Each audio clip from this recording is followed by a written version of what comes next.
রাজধানীর তেলের পাম্পগুলোতে সরকারি নির্দেশনা মেনে তেল দিলেও তেলের জন্য অনেক সময় ধরে অপেক্ষায় থাকতে হচ্ছে ভোক্তাদের।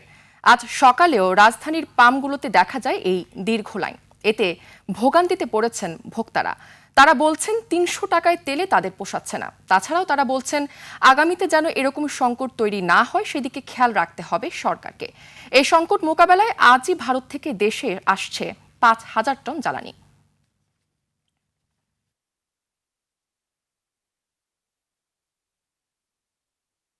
আমি ৬টা ২০-এ আইসা দাঁড়াইছি, সেই প্রধানমন্ত্রীর কার্যালয়ের ওই পাশে আইসা সিরিয়াল পাইছি। ৬টা ২০-এ আইসা এখন কয়টা বাজে? এখন প্রায় ৯টা। ১ ঘন্টা ১.৫ ঘন্টা দাঁড়ায় পাইছি।